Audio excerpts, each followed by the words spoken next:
Hello friends, आ गया हूँ एक नई वीडियो के साथ। आज इस वीडियो में मैं आपको बताऊंगा कि प्लानिंग का आपकी ज़िंदगी में कितना बड़ा रोल है। और अगर आपकी एज 16 से 24 के बीच में है तब तो ये वीडियो आपके लिए बहुत खास होने वाली है, क्योंकि इसी उम्र में बहुत सारे संघर्षों का सामना करना पड़ता है। और ऐसे ही संघर्ष से भरी एक महिला की ज़िंदगी के बारे में आपको मैंने बताया था। अगर वो वीडियो अभी आपने नहीं देखी है तो उसका लिंक मैं डिस्क्रिप्शन और आई बटन दोनों जगह दे दूंगा, आप वहां से जाके देख लीजिएगा। तो आइए वीडियो शुरू करते हैं।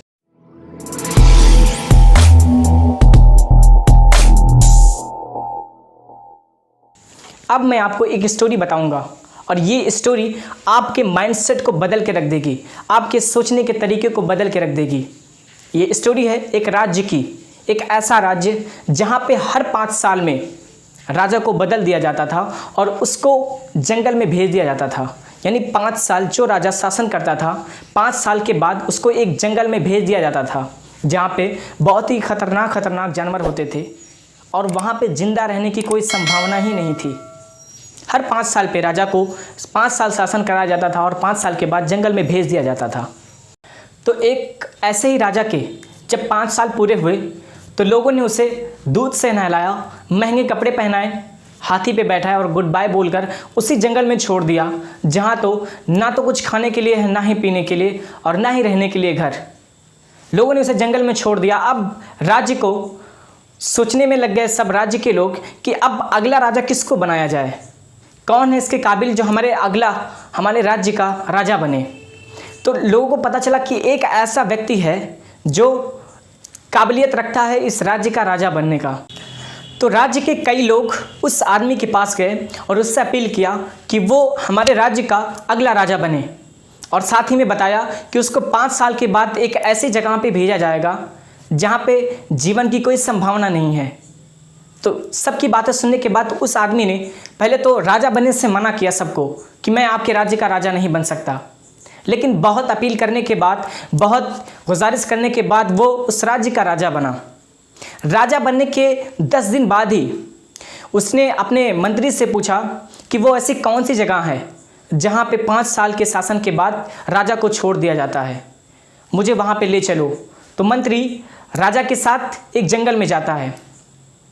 राजा जब जंगल में गया तो उसने देखा वहाँ पे बहुत सारे राजाओं के कंकाल पड़े हुए हैं और वो देख के राजा डर गया और वहीं से राजा का माइंडसेट पूरी तरह से बदल गया। वो अपने मंत्री के साथ महल वापस आया और फिर इसने अपने 5 साल को बहुत बेहतरीन तरीके से प्लानिंग किया और यहीं से आपको भी सीखना है।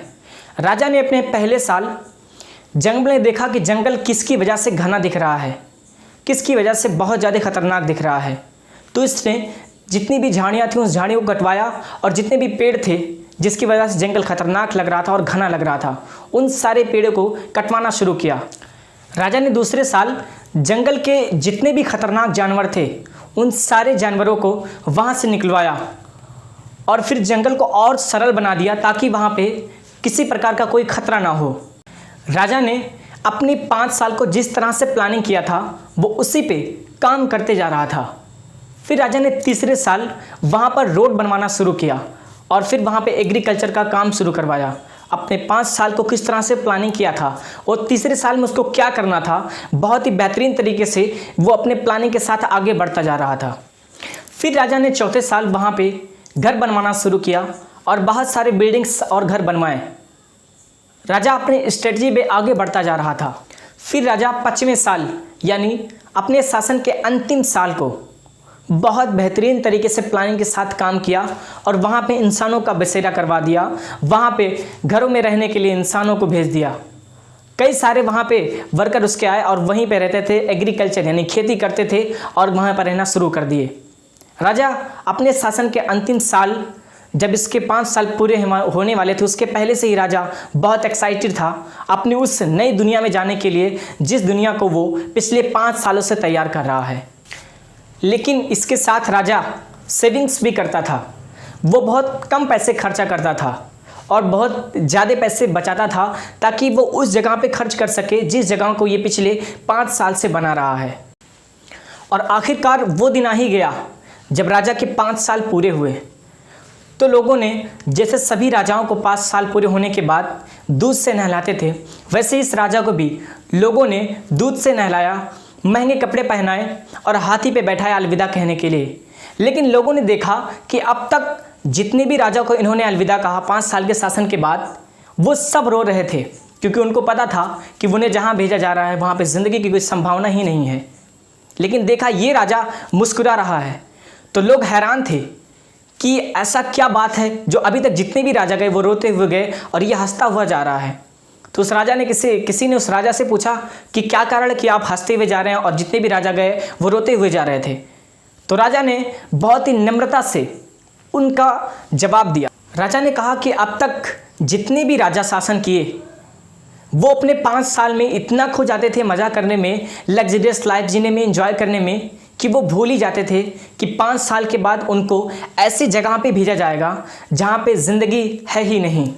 लेकिन मैं अपने 5 साल में शासन के दौरान इस बात का हमेशा ध्यान रखा कि 5 साल बाद मुझे ऐसी जगह पे भेजा जाएगा जहाँ पे ज़िंदगी की कोई संभावना ही नहीं है।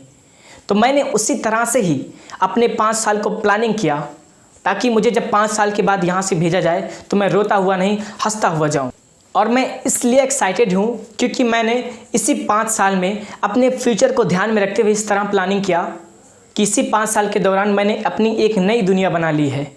और यही कह के राजा चुप हो गया और हंसता हुआ जंगल की तरफ चला गया। इस कहानी से हमें और आपको बहुत बड़ी शिक्षा मिलती है। शिक्षा ये मिलती है कि हमें और आपको भी बस अपनी ज़िंदगी के कुछ ही साल मिलते हैं अपने फ्यूचर को सेटल करने के लिए। तो आप इन्हीं सालों में अपने फ्यूचर को प्लानिंग करके इस हिसाब से काम कीजिए कि आपका फ्यूचर बहुत चमकीला हो, बहुत ब्राइट हो। लेकिन अगर आप इसी उम्र में सिर्फ और सिर्फ मज़े करेंगे, एंजॉय करेंगे, एंटरटेनमेंट करेंगे, तो आप भी उन सब राजाओं की तरह उसी जंगल में फंसे रह जाओगे। वो जंगल क्या होगी? वो जंगल आपकी गरीबी होगी, जिसमें आप ज़िंदगी भर फंसे रह जाएंगे और एक दिन इसी गरीबी में आपको मर जाना पड़ेगा। लेकिन आप भी अगर चतुर राजा की तरह अपने फ्यूचर को प्लानिंग करते हो और उस पर काम करते हो, तो आप भी अपने लिए, अपनी ज़िंदगी के लिए, अपने परिवार के लिए एक नया राज्य बना सकते हैं। क्या आप अपने लिए नया राज्य बना रहे हैं? अगर नया राज्य बना रहे हैं तो कमेंट करके ज़रूर बताएं। अगर ये वीडियो आपको अच्छी लगी हो तो अपने दोस्तों में शेयर करें और सब्सक्राइब करें हमारे चैनल सपोर्ट एवरीवन को। मिलते हैं अगले वीडियो में, तब तक के लिए आप सबका बहुत बहुत शुक्रिया।